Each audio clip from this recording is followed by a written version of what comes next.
G'day guys, hope you have a wonderful day. Today's video I'm going to talk about how to save money for your kids.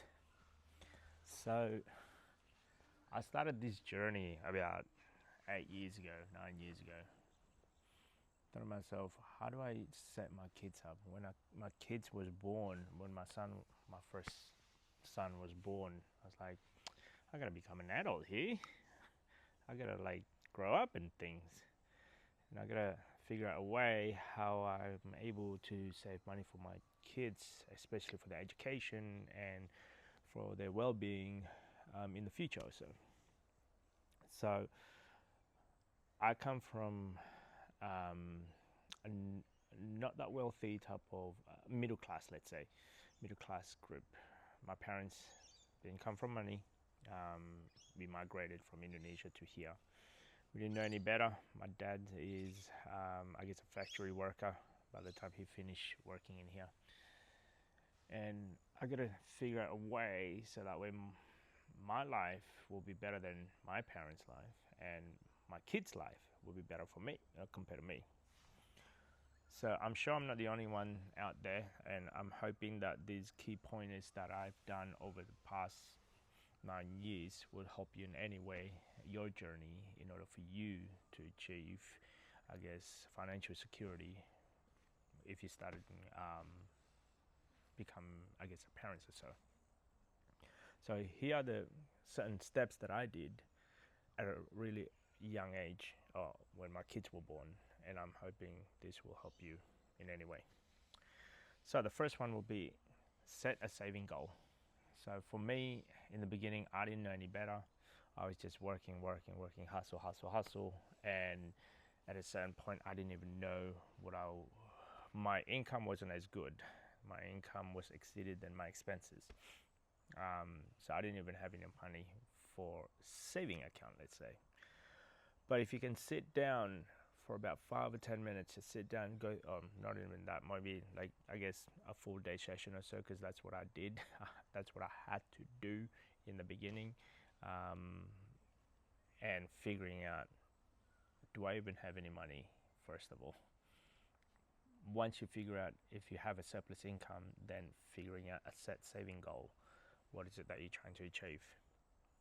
Understanding the wants and needs, differentiating between one and the other. Till these days, we still do this. For example, I want to buy a brand new camera, so I want to buy new gadgets. Figuring out that is that a want or a need? And then it works out to be, a few days ago, our fridge is just broken down. So obviously priority taking place, as an extreme measure. Obviously we choose the fridge because that contains our food and we kind of need that every day, whereas a camera, I'll probably be able to make do with the equipment that I have. So create a saving account. For myself, I have a separate saving account for our kids. In the beginning, it was just, you know what, we'll just figure out a way with the money jar. Money jar works great in the very instance of, I guess, the starting point of it with kids. But for me, it's like, okay, then how can I show my kids that you can earn an interest, that you can earn money without you physically working? So I've created another saving account for the kids. It was still under my name. Now in that saving account, they can see as it grows, because we live in a society where it's somewhat cashless. I do like having the physical cash instead of cashless, because pure the fact of the hurt factor. However, we can't avoid it. We live in this era where it's everything just tap. So I have to explain to them, when you tap, it means you're losing the money, but sometimes they forget because you're still grabbing the card back or the phone back. So I offer my kids saving incentives.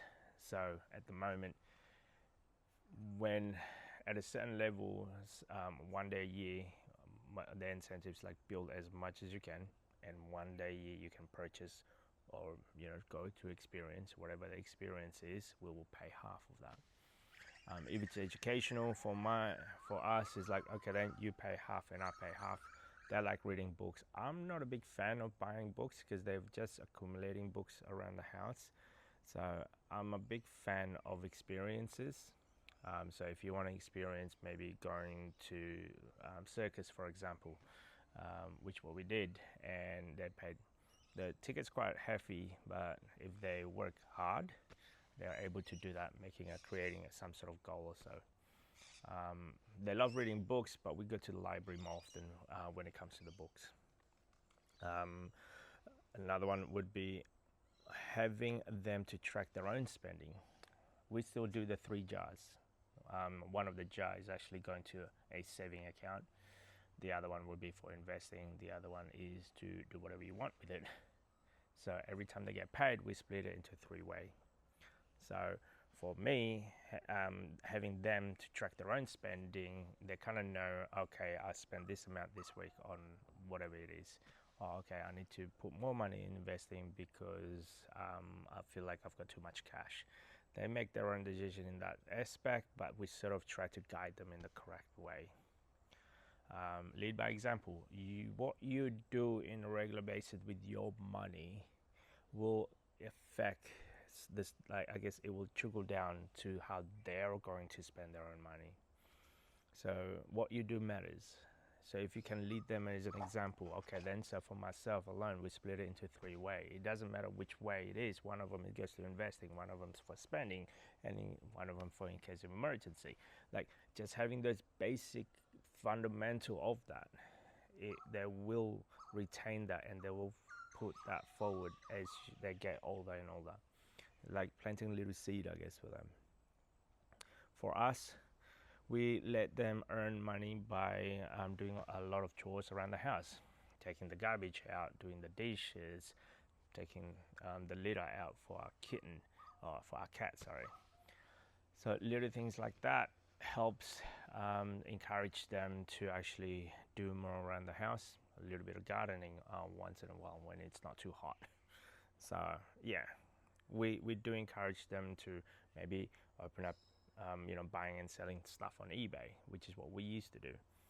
So we do encourage them to do that. And then the odd occasion when we sell things on eBay, they do the wrapping, they're packaging them, and we pay them for every package that they actually, every item that they package, let's say, before they can send out.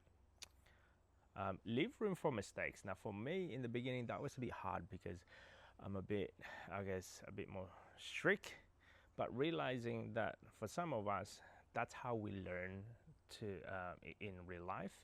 I mean, I like to make mistakes because that way it hurt a lot and it sort of leave a mark and dent, and you don't want to do that again. So what that means is, for example, this monkey bar, I don't know if you see them at the back. So we've got a monkey bar around the house. At one stage, I was giving my daughter an example and like, hey, it's on sale right now, you should buy it. But at the same time, she didn't have enough money. So she was trying to do the delay gratification. Oh no, we'll buy it another time. Oh, I don't know if there's this one. This is the one that you guys want. So I was actually deliberately made mistake for her, so that way she can learn at a young age what it feels like when you have debt, when you have consumer debt, let's say, like credit card debt.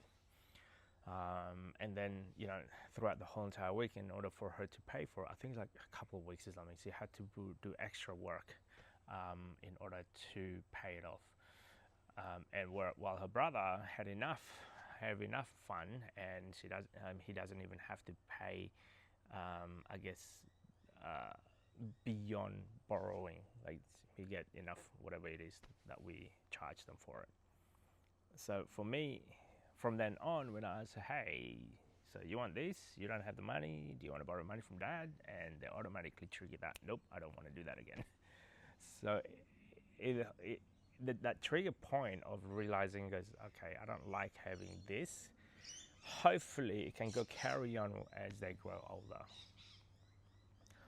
Look, saving and discount. So for us is whenever we go grocery shopping, whatever it is that they want, they're welcome to buy it. But when they see it in the yellow tag, especially in a grocery store, they get more. So I can't help with this aeroplane noise, fortunately, but yeah. But definitely, whenever I see them when it's on special or if it's half price, they usually get more. And I have a rule: if it's on a discount, you're welcome to buy more, whether it's 2 times, 3 times, whatever it is that they want. So make saving as a habit. For us, we do it in a weekly basis. Every weekend, whether it's a Saturday or Sunday, after breakfast, I usually put down, okay, how much did you earn?